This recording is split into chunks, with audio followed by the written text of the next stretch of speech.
봄이죠. 어느새 막 추웠다가 이제 봄이 되었습니다. 봄 기운이 완연하고 이 햇볕도 봄이다라는 것을 말하고 있고, 주위를 살펴보게 되어지면 지금 뭐 창밖으로 이렇게 보더라도 꽃봉오리가 저 있고 피어 있고 그렇습니다.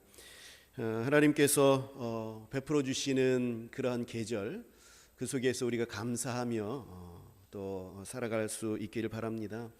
우리가 봄이 되면 좀 싱숭생숭하죠. 밖으로 나가고 싶기도 하고 또 자연 만물들을 또 보고 싶기도 합니다. 그래서 우리 교회에서도 야외로 봄에 나갈 것을 계획하고 있어요. 그때를 또 기약하시고 주일은 또 잘 또 싱숭생숭한 마음 잘 지켜서 주일을 잘 지켰으면 좋겠습니다. 오늘 말씀 우리 제목을 같이 한번 읽어보도록 할까요? 하나님 앞에서 정직한 자가 되십시오. 같이 읽겠습니다. 시작. 예, 이번에는 자기에게 하나님 앞에서 정직한 자가 되자 한번 얘기해 봅시다. 시작. 하나님 앞에서 정직한 자가 되자. 예, 우리는 본능적으로 정직을 찾아다니는 인생이라고 해도 과언이 아닙니다. 우리는 정직한 식당을 찾지요. 오래된 식재료를 쓰지 아니하고 신선하고 또 질 좋은 재료를 사용해서 정직하게 만든 음식을 우리는 찾습니다. 그리고 또 우리가 사용한 물건에 대해서도 정직하게 그 물건을 만드는 그런 기업을 우리가 찾고, 또 집사님 기도하셨던 것처럼 좀 정직한 정치인, 그러한 정치인을 또 우리가 찾습니다. 그리고 정직한 거래처를 찾죠. 세상에서 참 친한 친구가 내 등 쳐먹은 그런 일들이 참 많이 있죠. 그런 가운데서 우리는 정직한 친구를 또 원합니다. 그래서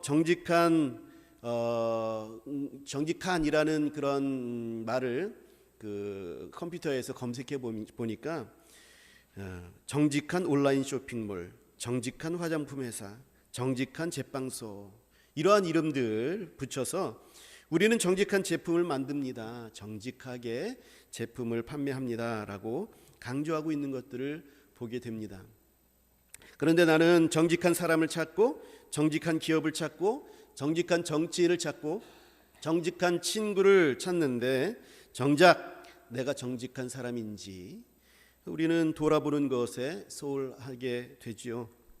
특히 우리 크리스찬들은 이 정직한 크리스찬이 되어야 하는데, 왜냐하면 하나님이 정직하라 말씀하셨기 때문에 그렇습니다. 그렇다면 성경이 말씀하는 정직이라는 게 무엇인지 우리는 알아야 되겠지요. 오늘 그것을 살펴보고 또 마음판에 새기고, 그렇다면 내가 어떻게 정직하게 살아가야 할 것인지를 생각해 보는 시간을 갖겠습니다. 성경에서 말씀하는 정직이라는 것은 단순히 거짓말을 하는 것을 말하지 않습니다. 단순히 똑바로 잘못하지 않고 그렇게 사는 것을 말하지 않습니다. 윤리를 뛰어넘어서 하나님과의 관계를 가르쳐주고 있어요. 그래서 성경이 말씀하는 정직이란 무엇이냐? 첫 번째로 좌로나 우로나 치우치지 않고 또 거칠어서 넘어질 것이 없게 하여서 바르게 주의 뜻을 향하는 것, 이것이 정직입니다. 좌로나 우로나 치우치지 않아요. 그리고 넘어질 것들을 그 앞에 두지 않아요. 장애물들을 그 앞에 두지 않아서 바르게 곧바로 주님의 뜻을 향하여서 직진하여서 그 뜻을 행하는 것, 그것이 정직이라 성경은 가르쳐주고 있습니다. 이 정직이라는 단어는 아샤르라는 히브리어 단어입니다. 이 단어의 원래의 뜻이 곧다, 반듯하다, 또 평평하다라는 그런 것입니다. 이것을 성경은 정직이라는 단어로 그렇게 의역해서 끌어서 쓰고 있는 거예요. 그래서 이 정직이라는 단어는 고다도 아주 고든, 그리고 반듯해도 아주 반듯한, 그리고 평평해도 아주 평평한 이미지가 여기에는 담겨져 있습니다. 100m 달리기 할 때에 최대 스피드를 내기 위해서 그 트랙은 반듯하죠. 100m 달리기는. 그리고 또 우리가 스피드 스케이트나 또 쇼트 트랙이라든지 이 경기를 하기 위해서 얼음판의 그 빙질이라고 하는데 그 빙질을 굉장히 관리하는데 공을 들입니다. 이 스케이트 날이 가다가 불툭 튀어나온 부분이 있어서 걸려 넘어지지 않도록, 또 패인 곳이 없도록, 그리고 어느 한 부분이 녹아서 물이 고인 곳이 없도록 그렇게 굉장히 공을 들인다고 합니다. 이렇게 좌로나 우로나 치우치지 않고 또 거칠어 넘어질 것이 없게 하여서 바르게 주의 뜻을 행하는 것, 이것이 정직인 것이죠. 그래서 이 정직이라는 단어는 하나님이 말씀을 주시고 또 하나님께서 하나님의 뜻을 우리에게 딱 보여주실 때에 그것만 향하여서, 그것을 딱 목표로 놓고 그것을 비껴서 가거나 아니면 돌아서 가거나 띄엄띄엄 가거나 하지 아니하고 곧바로 그것만 바라보고 달려나가는 것, 그것을 말하는 것입니다. 똑바로 반듯하게 가서 그래서 하나님의 말씀을 성취하는 것, 그것이 바로 정직하게 행하는 삶이다라는 거예요. 그래서 정직이라는 단어 앞에는요 항상 여호와 보시기에 또는 여호와 앞에서라는 단어가 말이 항상 붙어서 다니는 것을 보게 됩니다. 목표가 딱 정해져 있는 거죠. 그 목표가 하나님 그리고 하나님의 뜻을 행하는 것입니다. 그래서 또 정직이 무엇이냐? 두 번째로 이 정직이라는 것은 하나님만 바라보는 것이 정직이다라는 거예요. 오늘 말씀을 보게 되면 하나님께서 다윗을 평가하시는 내용이 나오는 거예요. 열왕기상 15장 이 5절에서 오늘 보게 되면 이는 다윗이 햇사람 우리아의 일 외에는 평생에 여호와 보시기에 정직하게 행하고 자기에게 명령하신 모든 일을 어기지 아니하였음이라 그랬습니다. 햇사람 우리아의 일 외에는 여호와 앞에서 정직하게 행하였다. 이것이 하나님께서 다윗의 평생을 마무리했을 때에 평가하신 그 평가예요. 다윗은 이스라엘의 역대 왕 중에서 하나님을 가장 잘 섬기고 또 하나님께 가장 좋은 평가를 받은 그러한 왕입니다. 그래서 이스라엘 왕들을, 역대 왕들을 평가할 때에 다윗의 길로 갔느냐, 다윗처럼 여호와 보시기에 정직하게 행하였느냐, 이것이 역대 왕들을 평가하는 기준입니다. 다윗의 삶을 우리가 살펴보게 되면 다윗은 여호와 바라기였어요. 여호와 하나님만 주시하는 사람이었습니다. 늘 하나님을 그렇게도 바라보는 그런 사람이었어요. 하나님이 사울 왕을 버리셨죠. 그리고 그 다음 왕을 세워야 하는데 하나님께서는 이스라엘의 수많은 남자들 가운데에서 이새의 아들을 주목하고 계셨습니다. 그런데 우리가 살펴봐야 할 것은 무엇이냐면 하나님께서 도대체 다윗의 무엇을 보시고 왕으로 삼으셔야 하신 것일까라는 것입니다. 그게 바로 우리가 다윗의 모든 삶을 다 마치고 하나님께서 평가하신 이 평가를 보면은 우리가 알 수가 있는 것이지요. 오늘 말씀하고 계신 것처럼 하나님께서는 다윗의 정직함을 보셨습니다. 오늘 본문이 다윗의 삶에 있어서 하나님의 평가인 것이잖아요. 하나님은 다윗의 정직함을 주목하고 계셨던 것입니다. 다윗이 그저 양을 치는 목동으로 있을 때에도 그냥 양만 치고 있었던 것이 아니었습니다. 이 보잘것없는 그냥 평범한 양치기, 그냥 양 데리고 나갔다가 거기서 풀 뜯기고 그리고 놀다가 그리고 저녁 때 되어서 양을 데리고 들어오는 그런 것이 양을 치는 그러한 직업일 수 있습니다. 그러나 이 다윗은 그것으로만 그친 것이 아니라는 거예요. 양을 칠 때에 사자나 곰이 양떼 새끼를 물면은 그것을 쫓아가서 거기서 그 입에서 양떼 새끼를 건져내었다라고 말씀하고 있습니다. 그때마다 다윗은 여호와께서 자기를 사자의 발톱과 곰의 발톱에서 건져내시는 것을 경험합니다. 사자도 곰도 두려워하지 않았던 그 이유가 무엇이냐면 다윗은 사자와 곰의 힘의 크기 그리고 그 능력을 본 것이 아니고 하나님의 힘과 하나님의 크기를 주목할 줄 알았기 때문에 그렇습니다. 단기간 훈련받은 것이 아닐 것입니다. 다윗이 믿음으로 굳게 그 믿음이 쌓일 때까지 하나님께서는 그 훈련을 계속하셨고 그리고 다윗은 그것을 훈련을 잘 받아내었던 것이죠. 그렇기 때문에 할례받지 않은 블레셋 사람 골리앗도 그 짐승 중 하나같이 될 것이라 하면서 골리앗에게로 그냥 다윗은 달려가는 겁니다. 물맷돌을 돌리면서 다윗에게 그냥 달려가는 거예요. 하나님만 보고 달려가는 것이 하나님 보시기에 정직함이라는 거예요. 하나님께서 이 다윗은 골리앗에게 달려갈 때에 골리앗의 크기와 골리앗의 힘을 본 것이 아니라 하나님의 크기와 하나님의 힘을 보고 달려간 것이지요. 그래서 또 정직이 무엇이냐? 성경이 말하는 세 번째 정직은 하나님의 뜻을 최선을 다해서 이루려는 노력을 말하는 것입니다.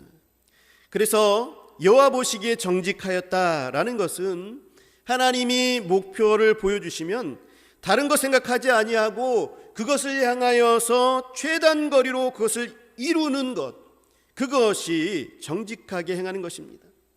그것을 이루려고 부단히 애를 쓰고 다윗처럼 훈련을 받고 하나님의 크기와 하나님의 힘을 바라보는 그런 훈련을 계속해서 받는 것이지요. 그것을 통하여서 하나님께서 우리에게 목적을 보여주시고 목표를 보여주신 그것만 바라보며 나아가는 것, 그것이 바로 정직하게 행하는 것입니다. 여러분, 죄를 말하는 하마르티아라는 이 헬라어 단어는요, 관역에서 벗어났다라는 의미가 있어요. 그러니까 화살이 관역을 향하여서 날아가서 그 관역을 정확하게 맞춰야 합니다. 그런데 죄라는 것은 그 관역의 좌로나 우로나 또 위로나 아래로 그렇게 치우쳤다라는 것을 말하는 것이지요. 정직은 이렇게 좌로나 우로나 치우치지 않고 정확하게 하나님을 향하여서 하나님께서 주신 뜻을 향하여서 나아가는 것을 말하는 것입니다. 우리 신명기 13장 18절 말씀 우리 한번 띄워주시지요. 신명기 13장 18절 말씀입니다. 우리 같이 한번 읽어보도록 하겠습니다. 시작. 네가 만일 내 하나님 여호와의 말씀을 듣고 오늘 내가 내게 명하는 그 모든 명령을 지켜 내 하나님 여호와의 목전에서 정직하게 행하면 이같이 되리라. 아멘.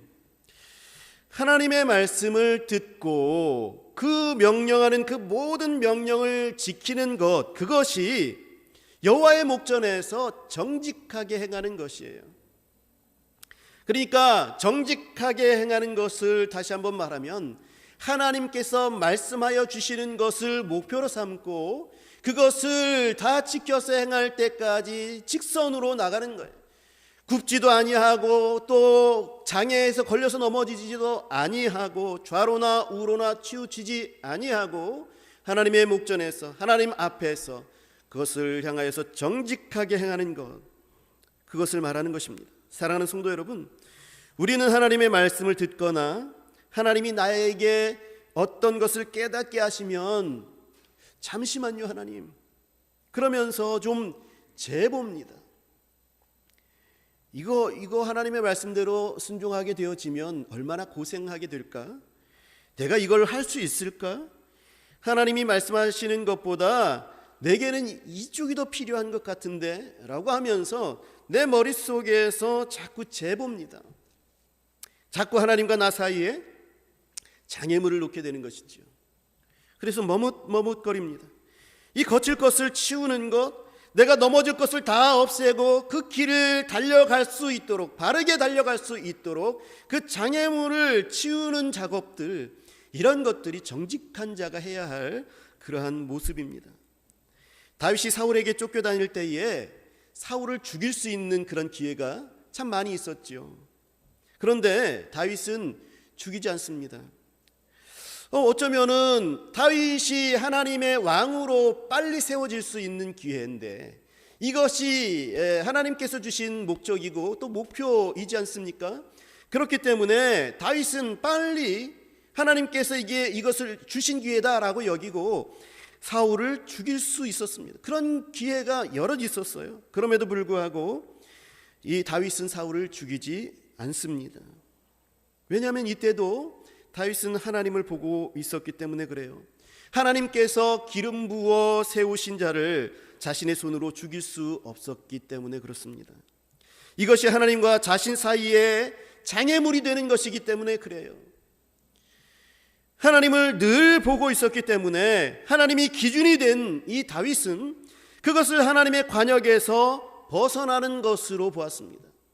감히 하나님께서 세우신 그 하나님께서 기름 부은 받은 그 왕을 하나님이 아닌 내 손으로 그렇게 행하는 것, 이것은 하나님을 인정하는 것이 아니다, 하나님을 존중해 드리는 것이 아니다라는 것을 알았습니다. 그래서 다윗은 빨리 왕이 되는 목표를 뒤로 미룹니다. 그리고 하나님의 기름 부음 받은 사울을 자신이 심판 내리지 않습니다.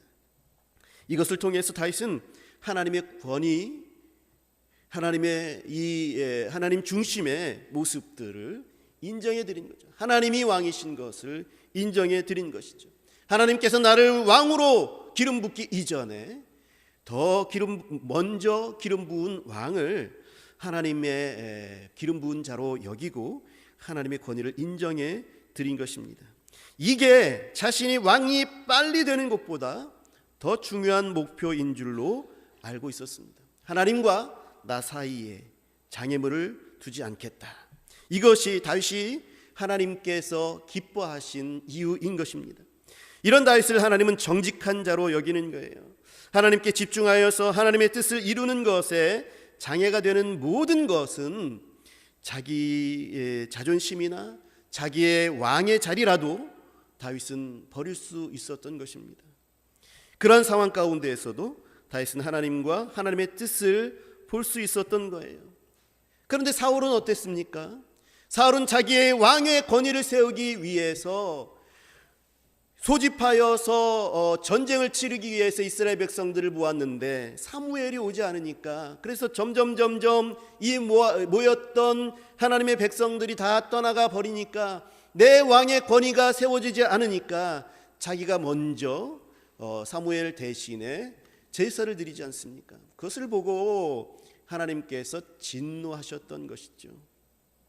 하나님께서는 순종을 보셨던 것입니다.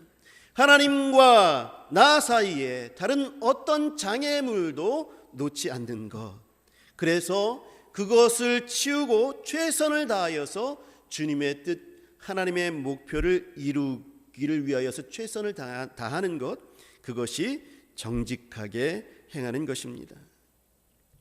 이렇게 정직하게 행하는 자에게는 하나님께서 복을 주십니다. 오늘 읽은 본문 구절은요, 유다왕 아비암에게 대한 말씀 가운데 주신 그런 구절 가운데 하나예요. 이 아비암은 하나님으로부터 다윗의 마음과 같지 않은 사람이다 라고 인정받지 못했어요. 이 아비암은 하나님의 뜻대로 살지 않은, 그런 순종하지 않은 그런 왕이었어요. 그렇게 평가를 내리시고 계세요. 그런데 이 아비암이 그렇게 하나님의 뜻을 따르지 아니하였음에도 불구하고 하나님은 다윗을 위해서 이 아비암을 견고하게 세우시겠다라고 말씀하는 것이 오늘 본문의 말씀, 앞뒤 구절의 말씀들입니다. 왜냐하면 오늘 본문의 말씀처럼 다윗이 평생에 여호와 보시기에 정직하게 행하고 명령한 모든 일을 어기지 아니하였기 때문이다라는 거예요. 오늘 말씀을 제가 다시 한번 읽겠습니다. 이는 아비암을 내가 세워주겠다라고 하는 그 이유는 다윗이 햇사람 우리아의 일 외에는 평생에 여호와 보시기에 정직하게 행하고 자기에게 명령하신 모든 일을 어기지 아니하였음이라 라는 거죠. 하나님은 이 정도로 정직한 다윗을 위하여서 일하고 계신 것입니다. 사랑하는 성도 여러분, 우리가 하나님 보시기에 정직한 자가 되면 하나님도 우리에게 정직하신 하나님이 되시는 겁니다.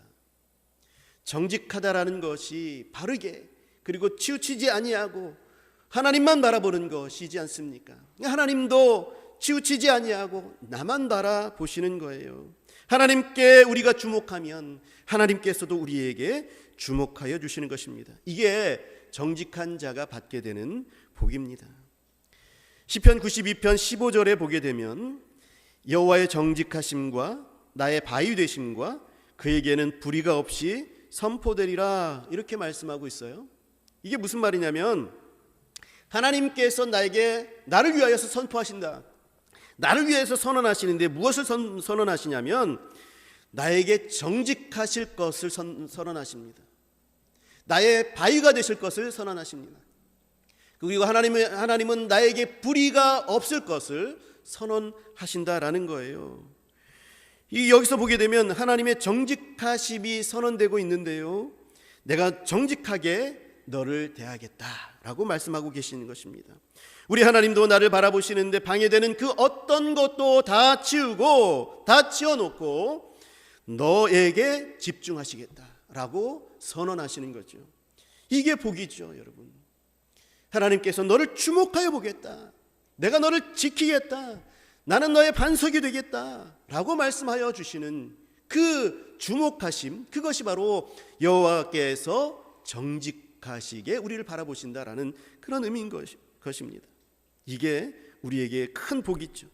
이런 귀한 은혜가 저와 여러분들에게 있기를 진심으로 간절히 바랍니다. 소망합니다. 그런데 오늘 본문을 다시 보게 되면 다윗이 다 정직하게 행했는데 한 가지 정직하지 않았던 것을 우리가 오늘 본문을 통해서 보게 되죠. 우리아의 아내 밧세바를 범하고 우리아를 살해했던 것입니다. 아무리 정직하게 행했던 다윗일지라도 그 죄성을 어쩌지 못했습니다. 하나님 앞에서 모든 사람들이 다 범죄하여 다윗도 범죄한 것이지요. 그 범죄한 것이 바로 햇사람 우리아의 아내 밧세바를 범한 것입니다. 우리아를 살해한 것입니다. 이때만큼은 다윗은 하나님을 보지 않습니다. 하나님을 피해서 그 얼굴을 돌려서 밧세바만을 보았습니다. 하나님과 자기 사이에 밧세바를 향한 욕정으로 가로막혔습니다. 그러나 다윗은 그 욕정을 치울 생각을 하지 않았어요. 그 결과 다윗은 하나님께로 다름질하는 것을 멈췄습니다. 하나님의 말씀을 지켜 행하는 것을 멈췄습니다. 하나님께로부터 주목받기도 싫어했습니다. 왜냐하면 범죄하였기 때문에. 범죄한 자는 하나님을 피하거든요. 피하는 그동안 다윗은 밧세바를 범하였을 뿐만 아니라 밧세바가 임신한 것을 감추려고 우리아의 충성심을 배신했습니다. 우리아가 얼마나 충성을 다했습니까? 그 충신 우리아, 전쟁 중에 내가 어떻게 집에서 편안히 잠을 자며 아내를 안을 수가 있겠습니까? 다른 동료들은 밖에서 저렇게 자는데 나는 동일하게 그렇게 잘 수가 없습니다. 나는 왕과 하나님 앞에 충성된 일꾼입니다. 그래서 충성을 다하는 이 충신 우리아를 다윗은 최천방으로 보내버리는 것이죠. 그래서 홀로 고립되게 하여서 결국 우리아를 죽여버리는 것이죠. 하나님 앞에서 정직을 멈추니까 다윗도 이런 속물이 되는 겁니다. 그 위대한 왕이 이런 속물덩어리가 되는 것입니다. 살인자가 되고 강간자가 되어지고 이런 속물이 되는 것입니다. 범죄의 충동을 억누르지 못하고 또 다른 범죄를 계획하고 실행에 옮기고 다른 이들을 범죄에 끌어들이면서 뻔뻔하게 그 극치를, 그 낯을 다른 사람에게 보일 때는 전혀 아닌 것처럼, 평소에 자신인 것처럼 그렇게 보여준 다윗의 모습들, 이게 다윗의 범죄한 모습이었습니다. 당연히 하나님이 자신을 보시는 것을 원치 않았겠죠. 숨다가 결국엔 나단 선지자를 통해서 그 범죄 사실이 드러나게 됩니다. 그럴 때에 다윗은 자기의 옷을 찢고 우리 하나님께 회개하죠. 이것이 다윗이 참 잘하는 일입니다. 제가 몇 번을 말씀드리는 것이지만 다윗이 참 잘하는 일입니다. 하나님께서 나의 잘못과 나의 죄악을 보여주시거든 그 즉시 하나님 앞에 회개하는 것이 지혜로운 것이죠. 이렇게 기도한 내용이 시편 51편 말씀이에요. 시편 51편 말씀 가운데에 시편 51편 10절의 말씀에서 다윗은 이렇게 기도하고 있습니다. 하나님이여, 내 속에 정한 마음을 창조하시고 내 안에 정직한 영을 새롭게 하소서.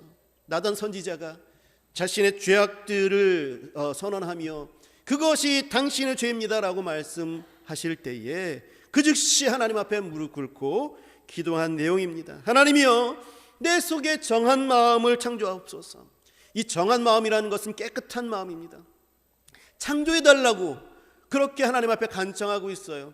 내가 스스로 이것을 어떻게 할 수가 없어요. 죄된 마음들, 죄로 타락한 마음들, 죄로 물드는 이 마음을 어떻게 할 수가 없어요. 스스로 어떻게 할 수 없으니까 이것은 하나님께서 재창조해 주셔야 할 그러한 마음입니다.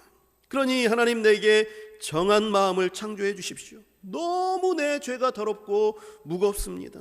회복할 수 없습니다. 주님, 깨끗한 마음으로 다시 창조해 주십시오. 창조라는 것은 무에서 유로 바꾸는 것 아닙니까? 창조하는 것이 아닙니까? 그러니까 나를 완전히 뒤바꿔 주십시오라고 하나님 앞에 간청하고 있는 것입니다. 그리고 또 기도합니다. 주님, 내 안에 정직한 영을 다시 회복시키셔서 하나님께로 나아가게 하옵소서.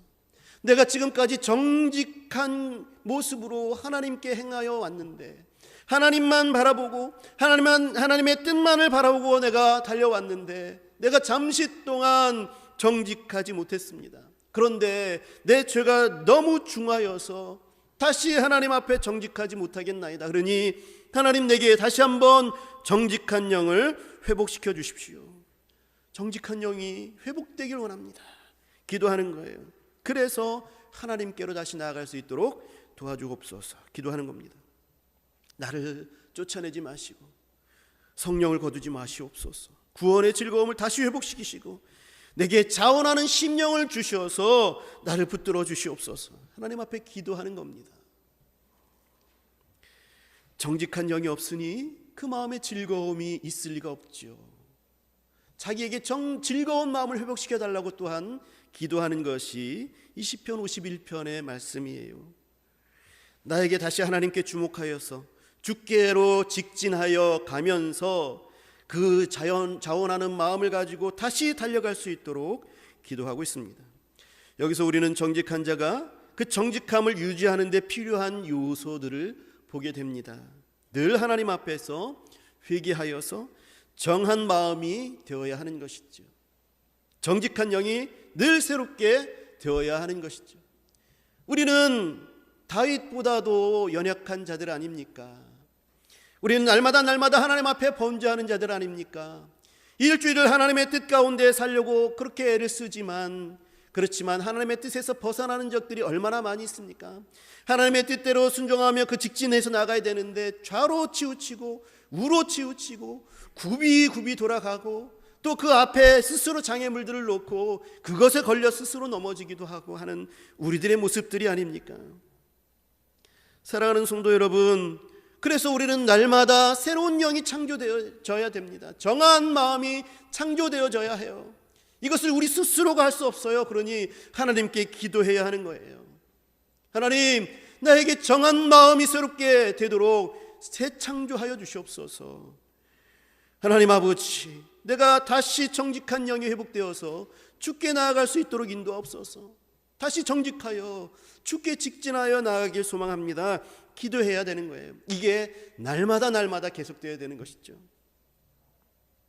샘물이 계속해서 깨끗한 물을 공급받아서, 그래서 그 샘물은 항상 깨끗한 것이듯이 늘 우리의 심령이 새롭게 창조되어서 하나님의 귀한 은혜와 하나님께서 주신 뜻과 그 말씀으로 늘 새롭게 되어서 하나님을 향하는 새로운 마음, 정직한 마음들이 늘 있어야 되는 것이지요. 우리가 그렇게 하나님께 향하면 하나님께서 우리에게 정직한 영을 내 마음에 부어주시는 겁니다. 그래서 어떤 분은 매일 씻을 때마다, 매일 아침에 세수하고 머리 감고 샤워하고 할 때마다, 그리고 또 옷을 갈아입을 때마다 내 영혼도 이렇게 새롭게 해달라고 기도한다고 합니다. 또 어떤 분은 예레미야 3장 22절에서 23절에서 보게 되면 주님의 자비하심과 긍휼이 아침마다 새롭고 늘 새롭다고 고백하고 있는데 이것을 아침마다 경험하게 해달라고 그렇게 기도한다라고 해요. 여러분 새벽기도 여러분 나오시기 바랍니다. 새벽 제단을 쌓으세요. 아침마다 새롭게 내 영혼을 새롭게 하시고 아침마다 새로운 말씀을 허락하여 주시고 정한 마음을 창조하시는 그 하나님을 아침마다 우리가 뵙게 된다면 우리는 늘 새로운 모습으로 정직한 삶을 살게 되는 것이지요. 여러분 4월 첫 주를 지나서 고난주간 특별 새벽 기도회가 있습니다. 지금부터 마음의 작정을 하십시오. 이때만큼은 새벽에 제단을 쌓고 아침을 깨우자. 그리고 하나님께서 매일 공급하여 주시는 그런 새로운 그런 마음을 우리가 공급받자. 여러분 결심하셨으면 좋겠습니다. 우리를 한층 더 업그레이드 시킬 수 있는 그러한 기회입니다. 말씀을 뵙습니다. 사랑하는 성도 여러분, 하나님 앞에서 정직하시기 바랍니다. 하나님께 그 눈을 떼지 마시기 바랍니다. 하나님과 나 사이에 그 어떤 장애물이라도 놓지 마십시오. 치워버리십시오. 죄와 욕심, 나의 자존심, 내 불같은 성격, 하나님과 나 사이를 가로막는 것이라면, 내가 하나님께 나아가는데 방해되는 것이라면 그 어떤 것이라도 치우십시오. 그리고 하나님께 나아갈 수 있도록 그런 정직한 자의 모습들을 가지시기 바랍니다. 저와 여러분들 무엇을 치워야 할까요? 그리고 그것을 치웠을 때에 우리가 얼마나 빨리 하나님께 달려갈 수 있을까요? 여러분들 무엇이 하나님을 바라보고 그 뜻을 행하는데 방해하고 있습니까? 이 한 주간을 살아가면서 내가 하나님과 나 사이에 하나님께 달려가는 것을 방해하는 그 어떤 것들이 이러이러한 것이었구나. 여러분들 좀 깨닫고 생각해보고 이것을 하나님 앞에 회개하고 그것을 깎아내고 반듯하게 그리고 정확하게 그렇게 평평하게 하셔서 하나님 앞에서 정직한 삶을 사시는 저와 여러분들이 되시기를 우리 주 예수 그리스도의 이름으로 간절히 축원합니다. 기도하겠습니다.